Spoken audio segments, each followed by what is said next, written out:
Lily Benson's father taught her three things: how to hide bruises, how to apologize for existing, and how to survive until the next morning. What he didn't teach her was that some men protect instead of destroy. Trapped in a foreign city where the language felt like another wall around her, she woke each morning expecting pain and went to bed praying for silence. She thought this was her fate: to endure, to survive, to disappear. But destiny has a cruel sense of timing. Sometimes salvation doesn't come from kindness or law. Sometimes it comes in the form of a feared man whispered about in Seoul's darkest corners. A man who doesn't ask permission. This is the story of how a Korean mafia boss pulled a broken woman out of hell, and the life she never expected afterward.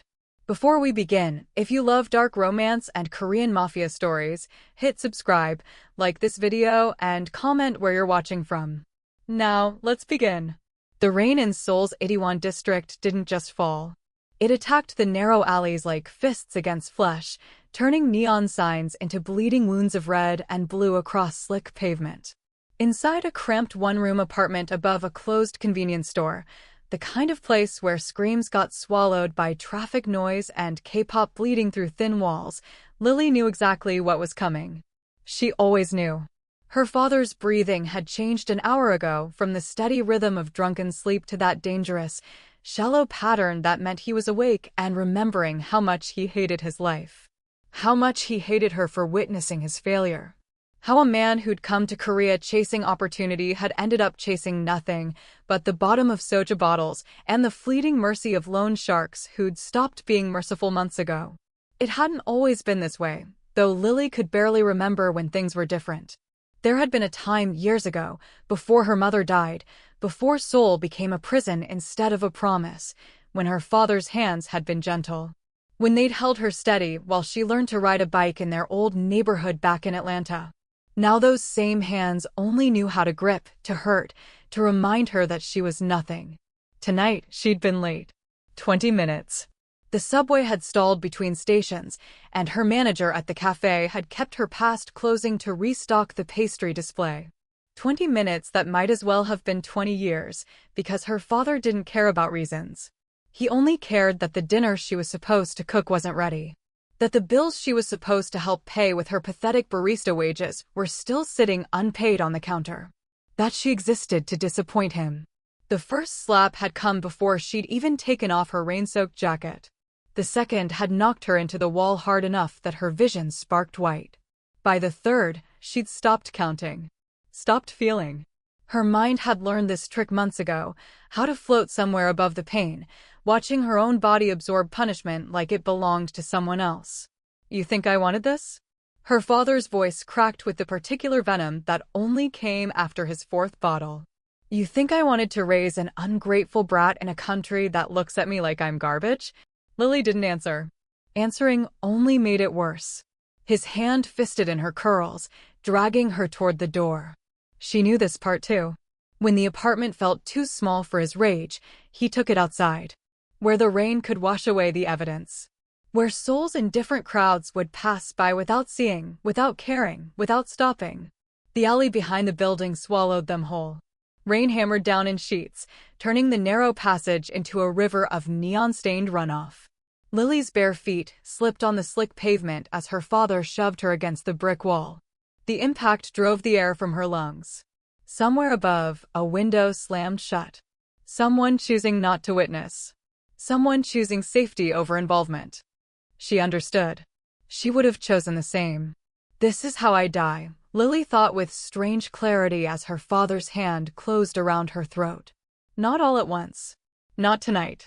But piece by piece, night after night, until there was nothing left worth saving. "This is my fate." She closed her eyes. The pressure increased. Then light. Blinding white light cutting through the rain like a blade. Her father's grip loosened, his head turning toward the source. Lily's vision swam as oxygen rushed back into her lungs. Through the spots dancing across her eyes, she saw it, a black luxury SUV idling at the alley's mouth, its headlights carving through the downpour like searchlights hunting prey.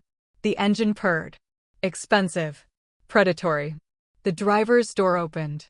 A man stepped out, and Lily's breath caught for an entirely different reason. He was tall, taller than her father, with shoulders that filled out his black suit like violence poured into silk. But it wasn't his size that made her skin prickle with instinctive fear. It was the absolute stillness in the way he moved. Each step deliberate, unhurried. A dark dragon tattoo coiled up his neck from beneath his collar, its scales seeming to shift in the rain-distorted light. Another dragon wound across the back of his hand as he adjusted his cuff with surgical precision. His face was beautiful in the way knives were beautiful, sharp, cold, designed to cut. Eyes darker than the Seoul night fixed on her father with the kind of attention apex predators gave their prey before the kill. Park Jaemin. The name whispered itself through Lily's memory from overheard conversations at the cafe, from news reports that never showed his face, from warnings exchanged between servers about which clubs to avoid, which men to never look at directly. He'd been watching. The realization hit her like ice water. He'd seen everything. Her father, too drunk or too stupid to recognize danger, straightened. "The fuck you looking at? This is family business." He never finished the sentence. His hand rose again, fingers curling into a fist aimed at Lily's face. It never landed. Jaemin's tattooed hand shot out and caught her father's wrist midair, stopping the blow with the finality of a steel trap snapping shut. The sound of bone straining replaced the rain, and Lily realized that everything was about to change. For 3 seconds, nobody moved. Lily watched her father's face cycle through confusion, then recognition, then something that looked almost like fear. His wrist remained trapped in Jaemin's grip, the tattooed hand holding him as effortlessly as a parent restraining a toddler's tantrum. "I don't," her father started. Jaemin's expression didn't change, didn't flicker. But something in the air shifted, like the moment before lightning strikes, when every hair on your body knows to stand up and scream run. He leaned in, just slightly, until his mouth was level with her father's ear. When he spoke, his voice was so quiet Lily almost missed it beneath the rain. Almost. But the words carved themselves into the silence like a blade finding bone. "Touch her again. Lose the hand." Not a threat. A statement of fact. A law of nature delivered with the same casual certainty as gravity or death. Her father tried to jerk away. Tried to swing with his free hand, rage overriding whatever survival instinct might have warned him to stop, to apologize, to run. He never got the chance. Jaemin's knee drove into his stomach with surgical precision, not wild, not emotional, just controlled violence executed with the efficiency of a man who'd done this 1,000 times before. Her father folded like wet paper, the air exploding from his lungs in a sound Lily had never heard him make. A sound of pain, of helplessness, a sound she'd made too many times to count. Jaemin released his wrist. Her father collapsed to the pavement, hands clutching his middle, rain washing over him as he gasped and wheezed and finally understood what it felt like to be small, to be powerless, to be hurt by someone stronger who didn't care about your excuses or your pain. Lily's legs trembled. She should move, should run, should do something. But her body had forgotten how to obey her, too shocked by the sudden absence of threat, too stunned by the reality of watching her father, the man who'd terrorized her for years, reduced to a broken thing coughing water and bile onto Seoul's streets. Jaemin stepped over him without a glance, without a word, as if he'd already stopped mattering. He stopped in front of Lily instead. Up close, he was somehow more terrifying. The dragon on his neck seemed alive in the shifting neon, its eyes tracking her with painted hunger. But his real eyes, those dark, unreadable eyes, weren't cruel. They were just empty, clinical. The eyes of a man who'd seen too much suffering to be surprised by it anymore. He didn't touch her, didn't reach for her. Just stood there, rain soaking his expensive suit, waiting. Then he turned and walked toward the SUV. Opened the passenger door. "Get in." 2 words. Not a question. Not a request. Lily's heart hammered against her ribs. Every instinct screamed contradiction. He's dangerous. He's a criminal. He just hurt someone. He could hurt you too. This is how girls disappear. This is how bodies end up in the Han River. But another voice, quieter, desperate, born from years of barely surviving, whispered something different. Staying here means dying slowly. Going with him might mean dying quickly. At least quickly is a choice. Behind her, her father groaned, trying to push himself up, trying to find his voice. "Lily, you brat, you think you can just..." She moved. Her bare feet splashed through puddles as she crossed the distance to the SUV. The interior was warm. Leather seats. Soft lighting. The scent of expensive cologne and rain. So different from the cramped apartment that smelled like soju and old shame. She climbed inside. Jamin closed the door behind her with a soft click that sounded like a vault ceiling. He walked around to the driver's side, moving with that same unhurried grace, as if time bent around him instead of the other way around. The engine purred to life. Her father was on his knees now, one hand raised, whether to stop her or curse her, she'd never know. The SUV pulled forward, its headlights sweeping over him one last time before turning toward the main street. Turning away from everything Lily had ever known. The city lights blurred into ribbons of color as they accelerated. Neon and rain and strangers going about their lives, none of them knowing a girl had just been pulled from hell by a man who should have terrified her more than salvation. Lily's hands shook in her lap. Her wet clothes clung to her skin. Her throat ached where her father's fingers had pressed. Nothing felt real. She found her voice, small, cracked, uncertain. "Where are we going?" Jamin's eyes stayed on the road. Seoul stretched before them, infinite and glittering and suddenly full of terrible possibility. Somewhere he can't reach.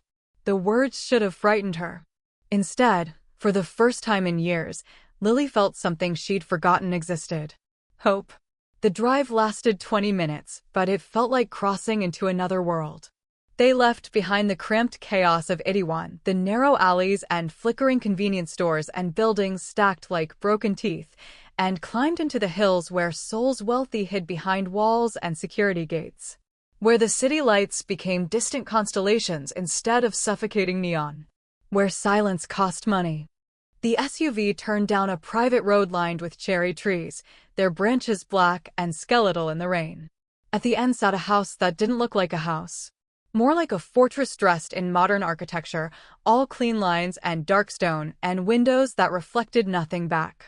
Lily's stomach twisted. This is where it happens, she thought. This is where the real nightmare begins. She'd heard stories. Every woman in Seoul had heard stories. About girls who disappeared into places like this. About basements and locked rooms and men who bought suffering the way others bought wine. Her father had been a monster, but at least he was a monster she understood. This man, this Park Jamin with his dragon tattoos and dead eyes and controlled violence, she didn't understand him at all. And that made him so much more terrifying. The SUV stopped beneath a covered entrance. Jamin cut the engine but didn't move immediately. Just sat there, hands still on the wheel, rain drumming against the roof like a countdown. Finally, he spoke. "You're safe here." The words should have been comforting. Instead, they sounded like something a predator would say to keep prey calm. He got out, opened her door, extended a hand she didn't take. She climbed out on her own, bare feet meeting heated stone, the kind of luxury that warmed the very ground you walked on. The entrance doors opened automatically, spilling golden light across the threshold. Inside, Lily stopped breathing. She'd expected a dungeon, a cage. Cold concrete and chains and the smell of fear. Instead, she found warmth. The interior glowed with soft amber lighting that made everything feel like a dream. Polished hardwood floors. Cream-colored walls. Minimalist furniture that looked like it cost more than her father made in a year. Floor-to-ceiling windows overlooking Seoul's glittering sprawl. The scent of jasmine and something cooking, actual food, not the instant ramen and convenience store rice balls that had been her diet for months. A woman appeared from a doorway, older, Korean, dressed in elegant casual clothes. Her eyes softened when she saw Lily's soaked dress, her bruised throat, her shaking hands. Jamin spoke in rapid Korean. Lily caught maybe 3 words: gentle, rest, safe. The woman nodded, bowed slightly, and gestured for Lily to follow. "Wait," Lily said, her voice barely working. "What is this? What do you want from me?" Jamin removed his suit jacket, revealing the full scope of the dragon tattoo that covered his arm, intricate scales and claws rendered in black ink, a masterpiece of pain and patience. He draped the jacket over a chair with the same precision he'd used to break her father. "Nothing," he said simply. "You need somewhere safe. This is safe. Nobody does this for nothing." Something flickered in his expression. Not anger. Something older. Sadder. "Sleep. Eat. Heal. We'll talk tomorrow." The woman, Jamin called her Mrs. Choi, led Lily down a hallway lined with abstract art that probably cost more than Lily's entire existence. She opened a door to a bedroom that made Lily want to cry. A real bed with clean white sheets. A bathroom attached, not shared, not broken, but hers. Towels folded like origami. A window overlooking a private garden where rain pattered against bamboo. On the bed sat clothes in her size. Soft cotton. A robe. Everything she needed. Mrs. Choi pointed to each item, explaining in broken English and gentle gestures. Food would come soon. The bathroom was stocked. If Lily needed anything, there was a button by the bed. Then she left. And Lily was alone. She stood in the center of the room, dripping rainwater onto expensive carpet, waiting for the other shoe to drop. For the door to burst open. For men to come. For the real purpose of this place to reveal itself. Minutes passed. Nothing happened. She approached the door. Tested the handle. It opened freely from the inside. She stepped into the hallway. Empty. Quiet. No guards. No locks. No chains. She could walk out right now if she wanted. The realization made her dizzy. She retreated back into the room and closed the door. Her fingers found the lock, a simple deadbolt, the kind you controlled from inside. She turned it. Heard it click home. Locked from her side. Not his. Lily slid down the door until she sat on the floor, her back against the wood, her body finally beginning to register what had just happened. The escape. The violence. The impossible rescue.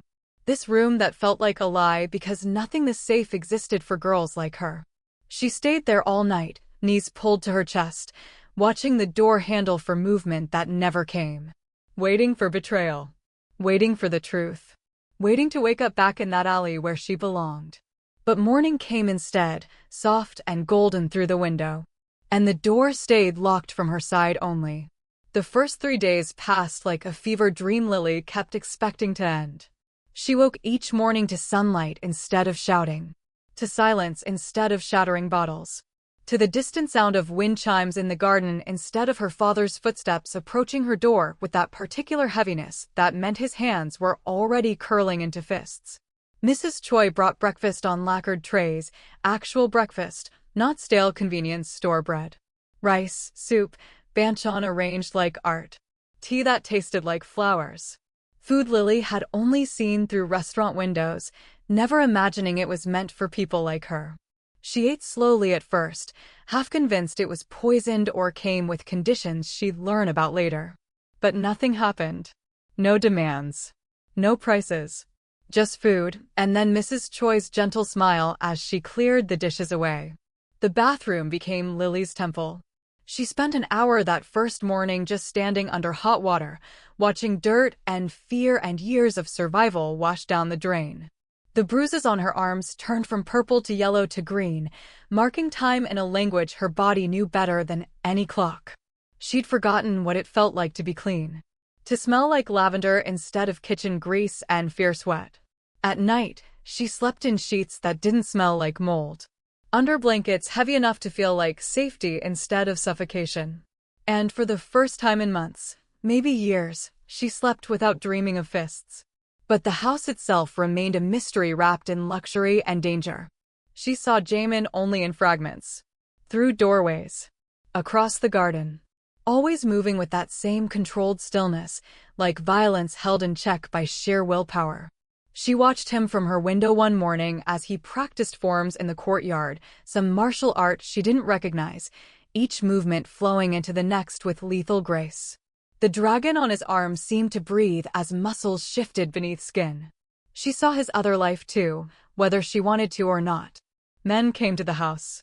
Hard men with scars and expensive watches and eyes that had seen things Lily didn't want to imagine.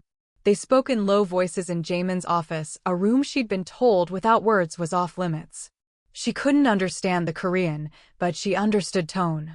Understood the way these dangerous men straightened their spines when Jamin spoke. The way they bowed before leaving. The way fear and respect lived in the same breath. One afternoon, she witnessed an argument through the garden window. A man, young, tattooed, angry about something, raised his voice at Jamin. The rest happened in seconds. Jamin didn't shout back.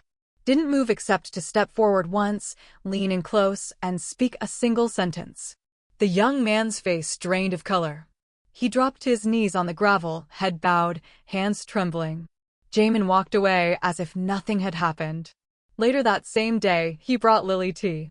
Knocked softly on her door, the door she kept locked, the lock he never tried to override, and waited for her permission to enter. Set the cup on her table with hands that had broken her father, but now moved with careful gentleness. A soft blanket appeared on her chair one evening when the temperature dropped. Books in English materialized on her nightstand, novels about women who survived, who rebuilt, who became something more than their trauma. He never explained. Never asked for gratitude. Just provided, then disappeared like smoke. The contradictions made Lily's head hurt. Why? The question circled her mind like a trapped bird.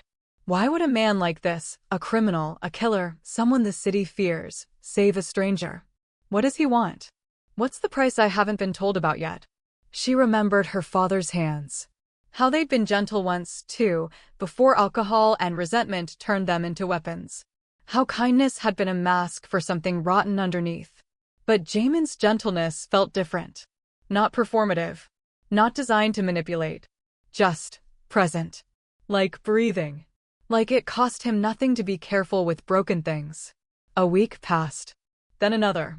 Lily's bruises faded completely. Her hands stopped shaking when she heard footsteps. She started exploring the house, the library, the garden, the kitchen where Mrs. Choi taught her Korean words between preparing meals. She started feeling almost human again. And the question grew louder. Finally, one evening, she found Jamin on the terrace overlooking the city. He stood with his back to her, hands in his pockets, watching Seoul's lights flicker to life as dusk settled. The dragon on his neck gleamed in the fading light. Lily's voice came out steadier than she expected. "Why did you save me?" He didn't turn. Didn't speak immediately. Just stood there as seconds stretched into silence, as if weighing how much truth she could handle. When he finally answered, his voice carried something she hadn't heard before. Regret. Because I couldn't save her. The words hung in the air between them like smoke. Because I couldn't save her. Lily stepped closer to the terrace railing, the city sprawling below them like a sea of electric stars. She waited. Jamin didn't seem like the type of man who explained himself, who offered pieces of his past to strangers he'd rescued from alleys. But something in the set of his shoulders had shifted, a weight settling that maybe had always been there, just hidden beneath expensive suits and controlled violence. Her name was Minji, he said quietly, still not looking at her. My younger sister. She was 16 when it started. Lily's breath caught. She knew that tone. The way people spoke about ghosts they couldn't bury. Our father drank. Lost his job. Lost his pride. Found it again in his fists. Jamin's hand rose to his neck, fingers tracing the dragon tattoo as if following a map of old pain. I was older. Tried to protect her. But I was 17, stupid, powerless. I thought if I joined the right people, made the right money, got strong enough, I could take her away. Give her a real life. Rain had started again, soft this time, whispering against the terrace stones. By the time I had the power to save her, she was already gone. Overdose. Pills she stole from our mother's cabinet because living hurt more than dying. His voice didn't crack. Didn't waver. But something in it felt like shattered glass held together by sheer will. I became the man who could have saved her too late to matter. Lily's throat tightened. She understood that particular flavor of regret. The kind that lived in your bones and reminded you every morning that you'd survived when someone else hadn't. That you'd been powerless when powerlessness mattered most. So now you save people like her, Lily whispered. People like me. When I can. Jamin finally turned to face her, and for the first time since she'd met him, his eyes weren't empty. They were full of something ancient and tired and relentlessly determined. I can't save everyone. Can't fix what's broken in this city. But when I see it happening right in front of me. He trailed off, the unspoken ending obvious. I intervene.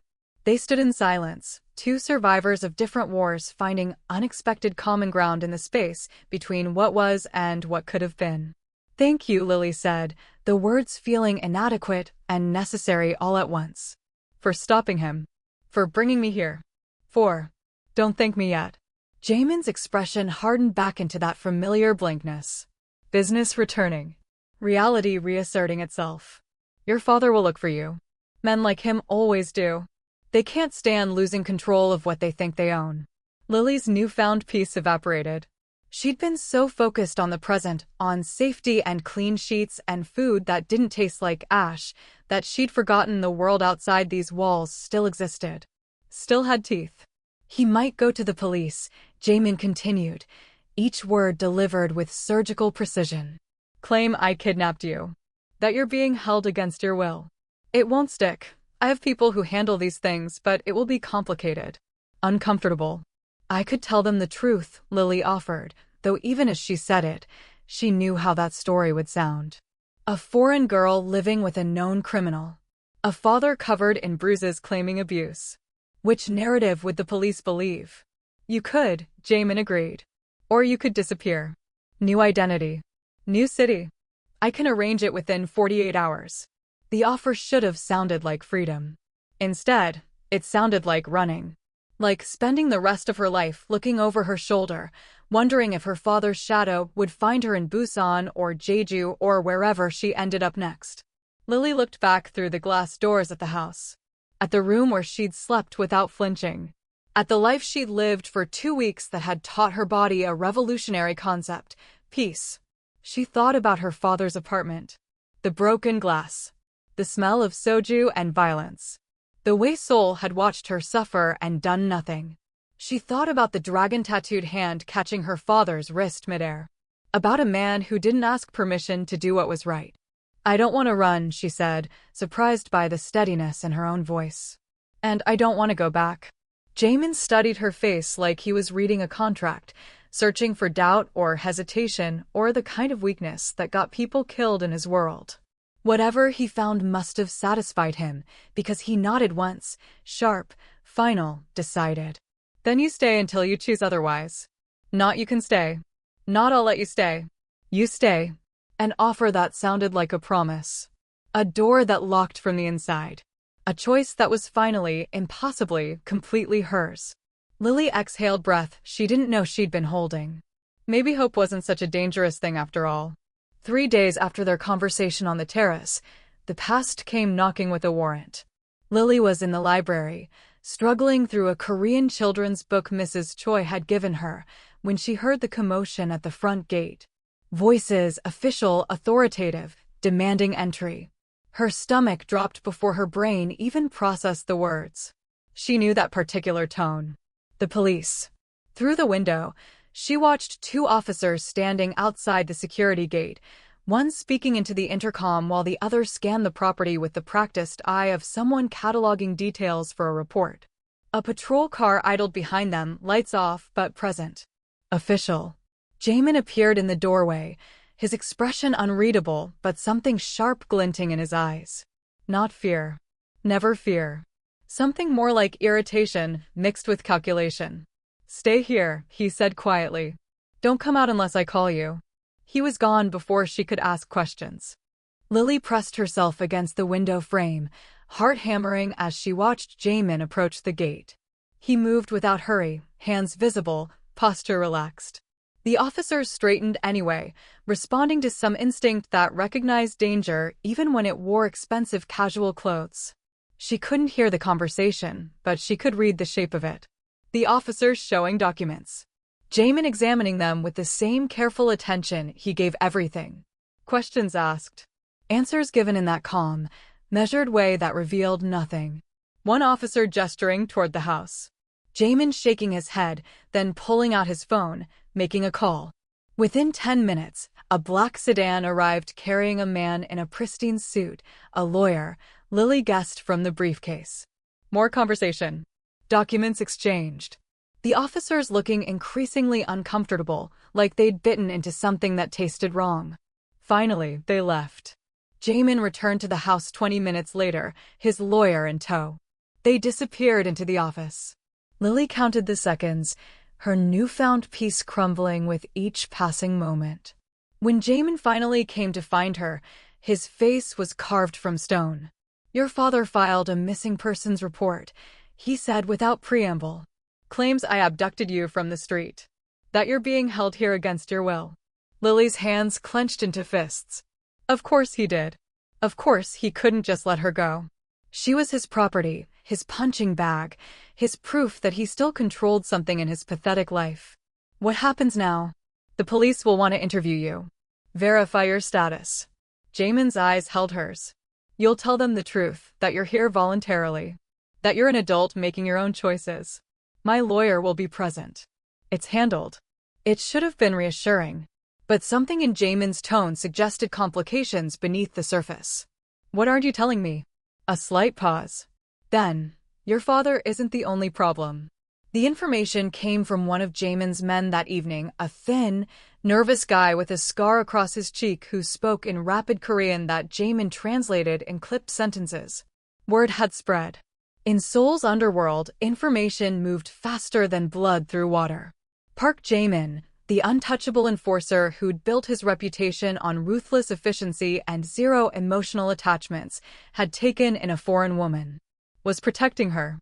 Sheltering her. To his rivals, it looked like weakness. Like a crack in armor that had never shown vulnerability before. The Jade Dragons, a rival organization that had been testing Jamin's territory for months, saw an opportunity.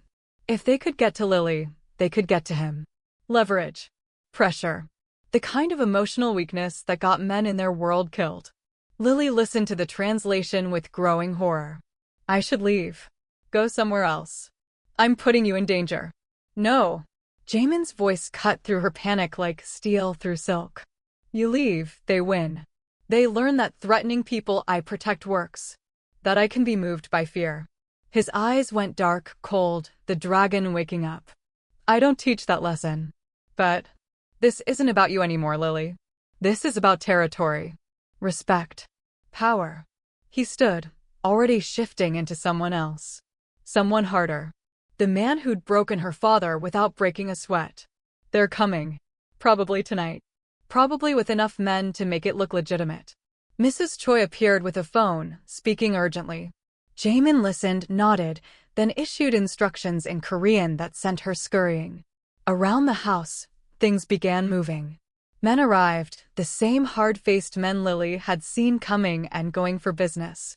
But now they carried themselves differently. Checking weapons. Taking positions. Transforming the peaceful safe house into something else. A fortress preparing for siege. Jamin turned back to Lily, and for a moment, something almost like regret flickered across his features. "Go to your room. Lock the door. Whatever you hear, don't come out until I come for you."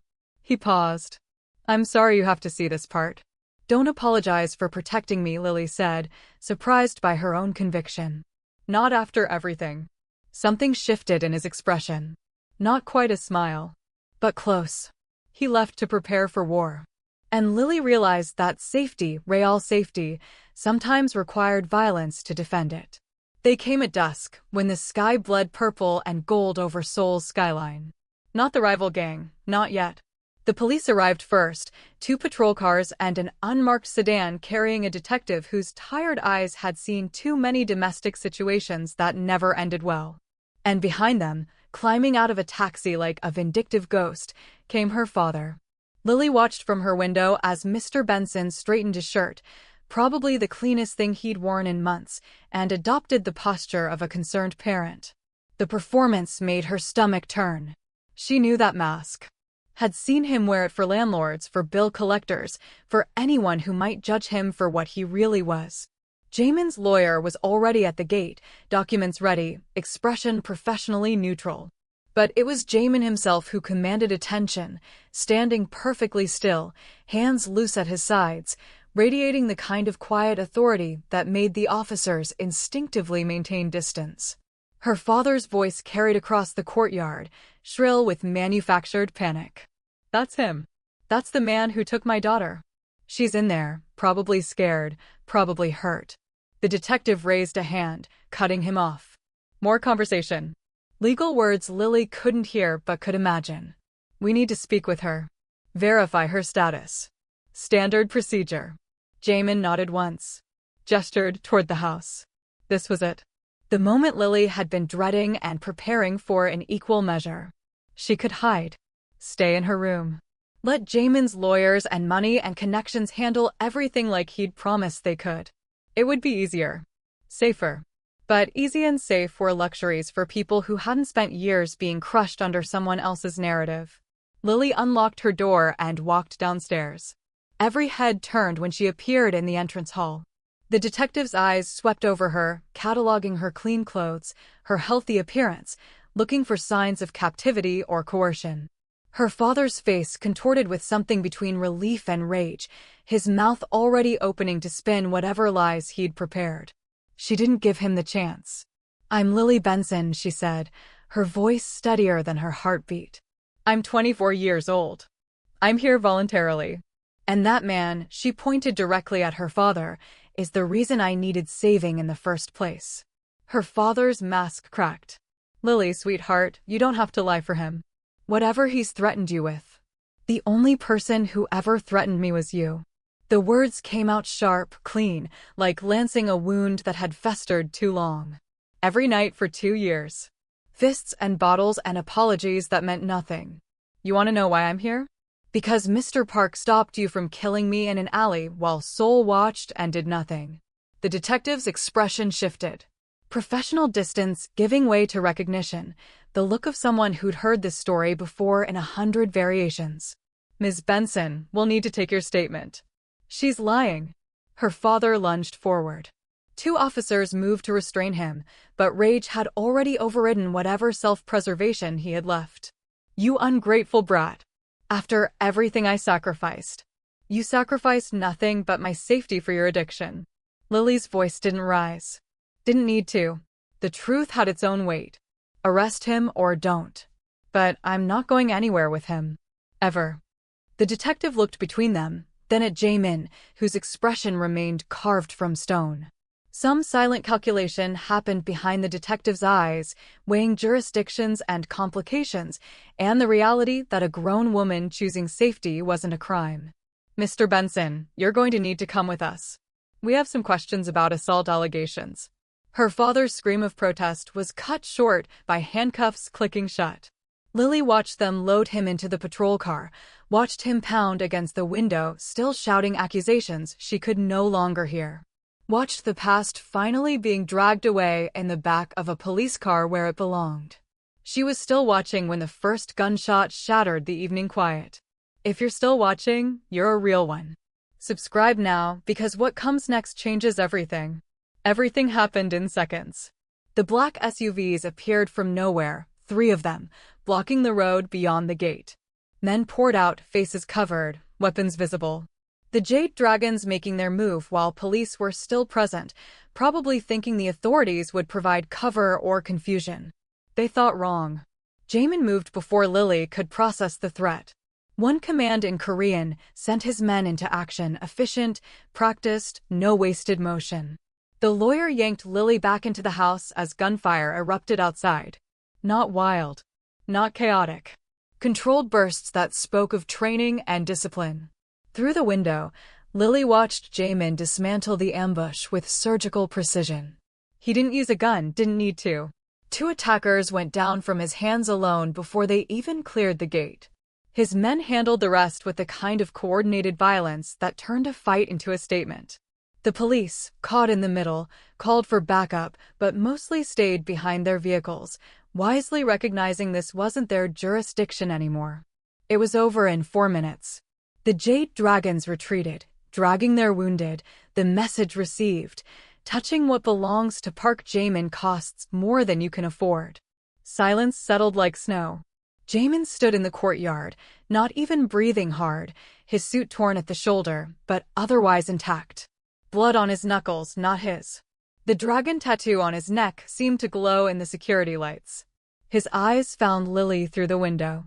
She stepped outside, past the lawyer's protests, past the debris of violence, until she stood in front of the man who'd turned her rescue into a war.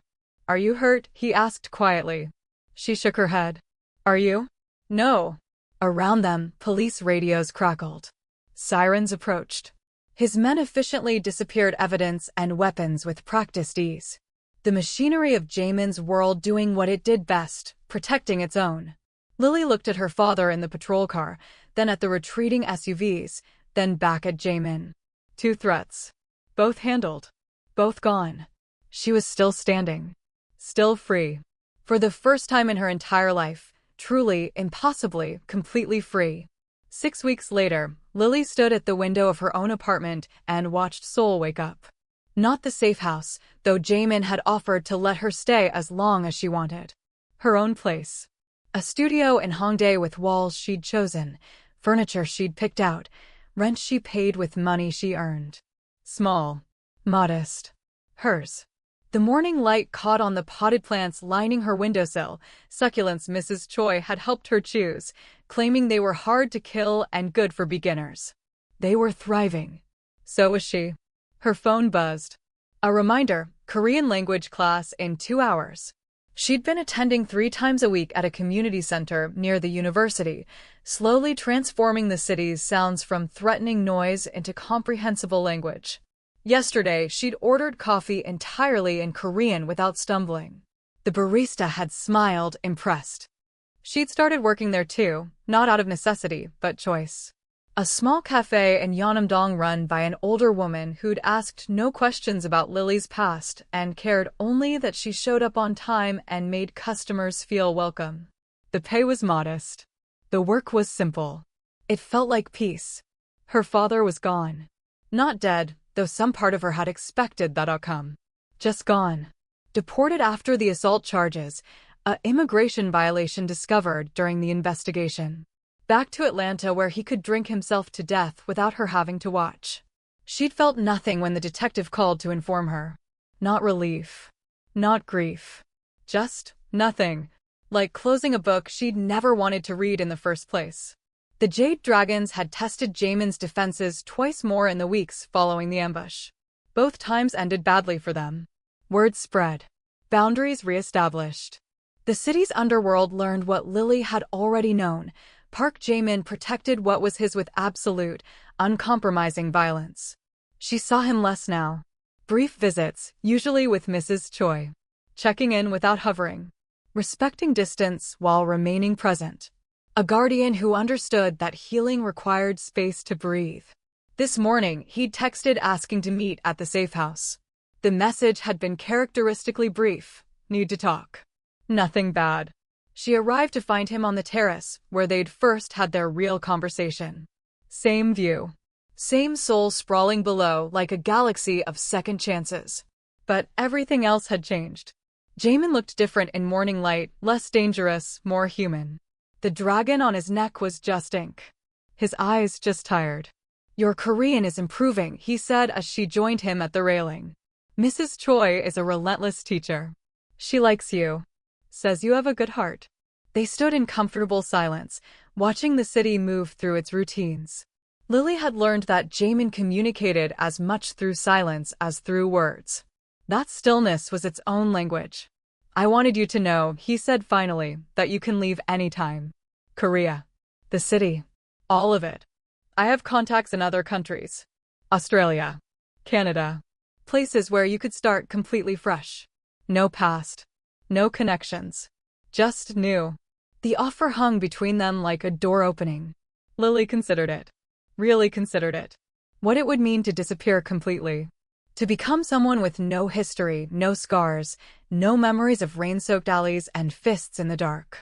But that girl, that terrified girl who'd believed suffering was her fate, she was already gone. In her place stood someone different. Someone who'd learned that home wasn't where you came from but where you chose to build. That family wasn't blood, but the people who protected you when protection mattered.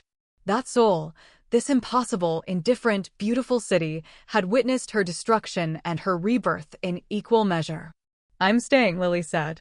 Jamin glanced at her, something like approval flickering in his expression. Not because of you, she clarified, though her tone held no harshness. Not because I'm afraid to leave or don't have options. But because this is mine now. The language I'm learning. The job I chose. The apartment I wake up in without flinching. I'm staying because I want to. Good. The single word carried the weight of respect. Of understanding.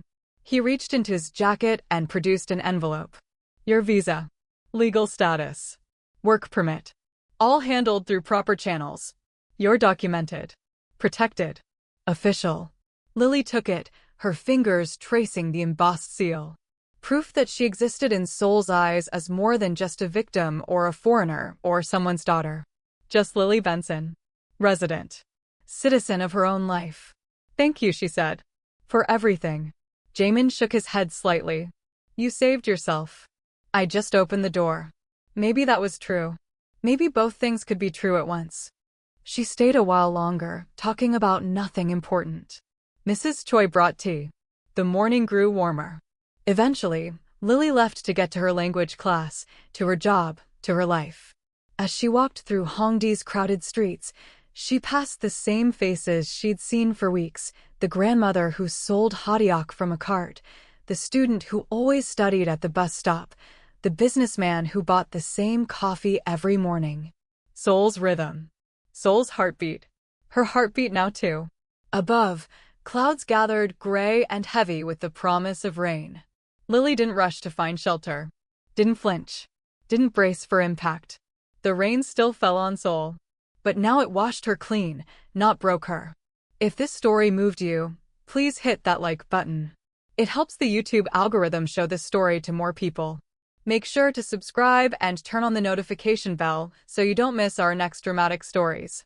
I'm thinking of doing a Mafia rescue next, or maybe, let me know in the comments what you want to hear. Thanks for watching and see you in the next.